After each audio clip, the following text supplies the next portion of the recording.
राष्ट्रपिता महात्मा गांधी की पावन जयंती के अवसर पर सेवा पखवाड़ा कार्यक्रम के समारोह आयोजन के अवसर पर आयोजित संगोष्ठी में प्रदेश के लोकप्रिय और कर्मठ अध्यक्ष माननीय चौधरी भूपेंद्र सिंह जी, उत्तर प्रदेश के पूर्व उप मुख्यमंत्री और राज्यसभा के माननीय सांसद डॉक्टर दिनेश शर्मा जी, राज्यसभा के माननीय सांसद श्री संजय सेठ जी, लखनऊ की महापौर श्रीमती सुषमा खड़गवाल जी, उत्तर प्रदेश सरकार के पूर्व मंत्री और विधान परिषद सदस्य डॉक्टर महेंद्र सिंह जी, माननीय विधायक योगेश शुक्ला जी, विधान परिषद सदस्य श्री मुकेश शर्मा जी, रामचंद्र प्रधान जी, समारोह में उपस्थित भारतीय जनता पार्टी के प्रदेश के उपाध्यक्ष देवेश कोरे जी, प्रदेश महामंत्री श्री संजय राय जी, महानगर अध्यक्ष श्री आनंद द्विवेदी जी, जिला अध्यक्ष श्री विनय प्रताप सिंह जी, भारतीय जनता पार्टी के लखनऊ के सभी उपस्थित बहन और भाइयों, आज भारत माता के दो महान सपूतों राष्ट्रपिता महात्मा गांधी और देश के द्वितीय प्रधानमंत्री स्वर्गीय श्री लाल बहादुर शास्त्री जी की पावन जयंती है। इस अवसर पर इन दोनों महापुरुषों की स्मृतियों को नमन करते हुए प्रदेश सरकार और प्रदेशवासियों की ओर से उन्हें विनम्र श्रद्धांजलि अर्पित करता हूं।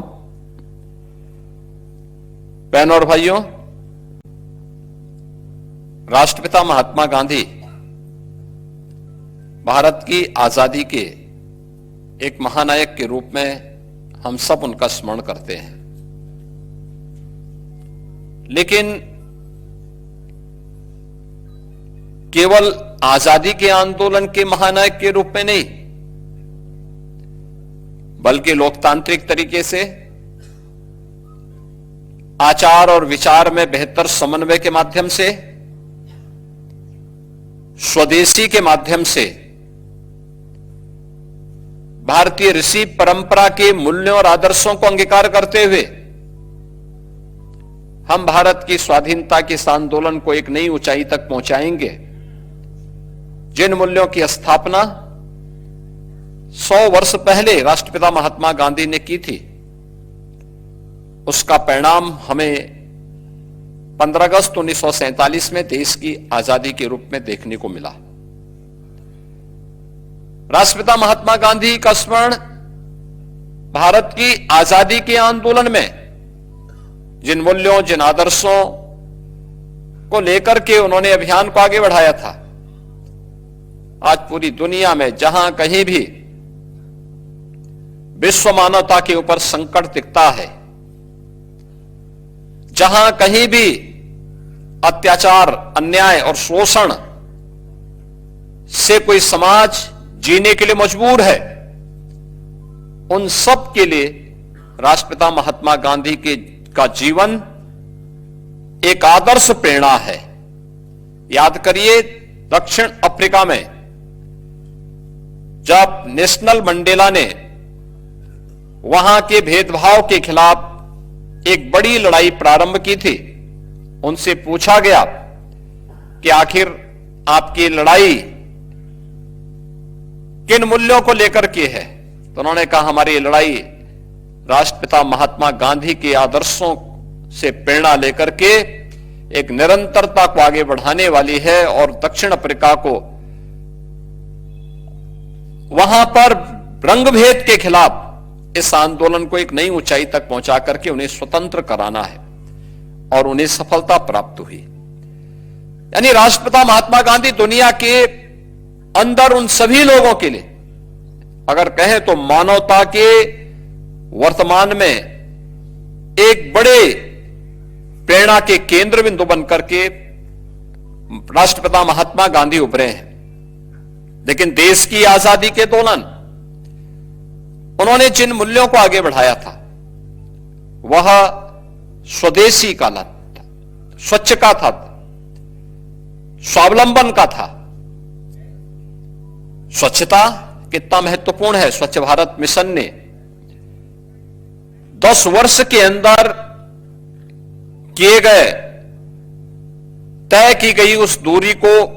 प्राप्त करने के माध्यम से हम देख सकते हैं स्वच्छता ने लोगों के अंदर एक स्वच्छ जीवन जीने की प्रेरणा दी। उत्तर प्रदेश में 2,62,00,000 से अधिक परिवारों को एक एक शौचालय प्राप्त होने पर नारी गरिमा की रक्षा का भी आह्वान किया। अनेक रोजगार के सृजन किए, तो तमाम प्रकार की उन बीमारियों से मुक्ति भी लोगों को प्राप्त हुई जो गंदगी के कारण पैदा होती थी। यानी जीवन जीने के लिए एक माध्यम वह स्वच्छता हो सकती है। यह स्वच्छ भारत मिशन ने हम सबके सामने करके दिखाया। ग्राम स्वराज की परिकल्पना जो राष्ट्रपिता महात्मा गांधी की परिकल्पना थी, आज प्रधानमंत्री मोदी जी के द्वारा आत्मनिर्भर भारत की परिकल्पना को हम सबके सामने, पूरे देशवासियों के सामने रखना, यह भारत के अंदर एक नई क्रांति का, नए सृजन करने का एक अभियान है। और स्वदेशी उसका माध्यम बना था, खादी उसका नेतृत्व करता बना था। आज भी खादी स्वदेशी का प्रतीक बनकर के उभरा है। ये रोजगार का भी माध्यम बनता है, स्वदेशी का भी माध्यम बनता है और स्वावलंबन का भी माध्यम बनता है। देश की आजादी के दौरान स्वदेशी, स्वच्छता और स्वावलंबन का यह मंत्र भारत की आजादी का मंत्र बन गया, और देखते ही देखते यह देश 15 अगस्त 1947 को स्वतंत्र होता है। आज जब उनकी पावन जयंती पर हम सब यहां पर एकत्र हुए हैं, मैं इस अवसर पर राष्ट्रपिता महात्मा गांधी की स्मृतियों को नमन करते हुए उन्हें विनम्र श्रद्धांजलि अर्पित करता हूं। इस अवसर पर प्रखर गांधीवादी राष्ट्रपिता महात्मा गांधी के अनन्य अनुयायी देश के द्वितीय प्रधानमंत्री श्री लाल बहादुर शास्त्री जी का स्मरण भी हम सब के लिए प्रासंगिक हो जाता है। वे देश की आजादी के आंदोलन के एक प्रखर सिपाही के रूप में कार्य कर रहे थे। उस समय कांग्रेस के मंच का उन्होंने उपयोग किया, उस आंदोलन के साथ जुड़े रहे, स्वतंत्र भारत में अनेक दायित्वों का निर्वहन किया, केंद्रीय मंत्री के रूप में, केंद्रीय गृह मंत्री के रूप में, और फिर देश के द्वितीय प्रधानमंत्री के रूप में। वे बापू के अनन्य अनुयायी थे, तो स्वाभाविक रूप से आचार और विचार में बेहतर समन्वय, आत्मनिर्भरता के लक्ष्य को कैसे भारत प्राप्त कर सकता है, इसके लिए उन्होंने जो आह्वान उस समय किया था, जब देश खाद्यान्न संकट से जूझ रहा था, खाद्यान्न के लिए हमें अमेरिका पर और दुनिया के तमाम देशों पर निर्भर रहना पड़ता था। उनके आह्वान के परिणाम स्वरूप आज भारत खाद्यान्न सरप्लस के लक्ष्य को प्राप्त कर चुका है, और न केवल अपने देश के 140 करोड़ लोगों का पेट भर रहा है, बल्कि भारत दुनिया के तमाम देशों को खाद्यान्न आज निर्यात भी कर रहा है। याद करिए, एक समय था जब भारत 30 करोड़ लोगों को भोजन नहीं दे पाता था, इतना पैदा नहीं होता था। और आज ये नया भारत है, 80 करोड़ लोगों को फ्री में राशन की सुविधा का लाभ भी प्रदान कर रहा है। खाद्यान्न आत्मनिर्भरता का यह मंत्र स्वर्गीय लाल बहादुर शास्त्री जी के द्वारा दिया गया मंत्र है। एक तरफ देश को आत्मनिर्भर बनाना है और दूसरी ओर 1965 में जब भारत पर युद्ध थोपा गया, उस युद्ध का मुकाबला और उस युद्ध का जवाब कैसे दिया जाना है, देश के दुश्मन को उसका जवाब किस रूप में दिया जाना है, यह भी 1965 में दुश्मन देश पाकिस्तान को मात देकर के भारत के शौर्य और पराक्रम का लोहा लाल बहादुर शास्त्री जी ने उस समय मनवाया था। बहनों और भाइयों, आज इन दो महापुरुषों की पावन जयंती है। इस अवसर पर स्वर्गीय लाल बहादुर शास्त्री जी की स्मृतियों को नमन करते हुए, देश के लिए उनकी सेवाओं का स्मरण करते हुए मैं उन्हें विनम्र श्रद्धांजलि अर्पित करता हूं। यह हमारे लिए सौभाग्य की बात है कि प्रधानमंत्री जी के आह्वान पर भारतीय जनता पार्टी ने 17 सितंबर, जो इस विश्व के शिल्पी हैं, भगवान विश्वकर्मा की पावन जयंती से, जो सौभाग्य से प्रधानमंत्री मोदी जी का भी पावन जन्मदिन है, जो आधुनिक भारत की शिल्पी है, 2 अक्टूबर के सेवा पखवाड़ा के कार्यक्रम के साथ हम सबको जुड़ने का अवसर प्राप्त हुआ। इसमें अनेक कार्यक्रम इस दौरान संगठन और सरकार ने लिए। इन कार्यक्रमों की अलग अलग श्रृंखला में 17 सितंबर से जो प्रारंभ हुआ, 25 सितंबर को अंत्योदय के प्रणेता पंडित दीनदयाल उपाध्याय जी की पावन जयंती। इस जयंती कार्यक्रम के साथ राष्ट्रीय स्वच्छता अभियान के कार्यक्रम के साथ हमें जुड़ने का अवसर प्राप्त हुआ। अन्य अनेक रचनात्मक कार्यक्रमों के साथ हमें जुड़ने का भी अवसर प्राप्त हुआ। और आज गांधी जयंती के अवसर पर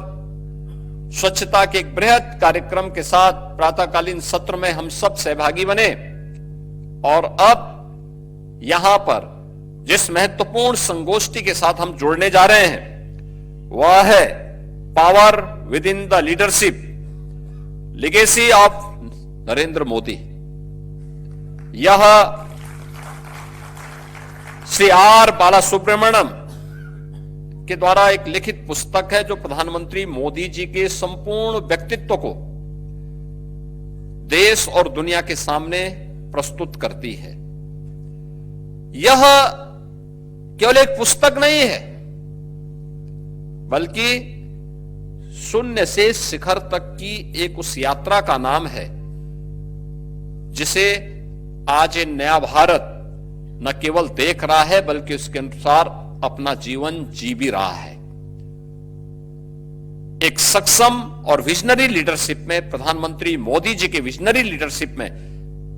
आज पूरे भारत को इस नए भारत का दर्शन हो रहा है। और इसीलिए नए भारत के शिल्पी के रूप में प्रधानमंत्री मोदी जी को हम सब देख रहे हैं। यह सेवा के से संकल्प की जिस यात्रा को लेकर के आगे बढ़े हैं, वह समृद्धि की एक नई ऊंचाई तक पहुंचाने के लिए, विकसित भारत की संकल्पना को आगे बढ़ाने के लिए किए गए प्रयासों का प्रतिफल इस पुस्तक के माध्यम से श्री आर बालासुब्रमण्यम ने पूरे देश और पूरी दुनिया के सामने रखने का प्रयास किया है। आपने देखा होगा, दुनिया के अंदर जितने भी बड़े देश और विकसित देश हैं, वे अचानक विकसित नहीं हुए। उन्होंने बड़े विजन के साथ काम किया, बड़े लक्ष्य के साथ काम किया, पूरे देशवासियों के साथ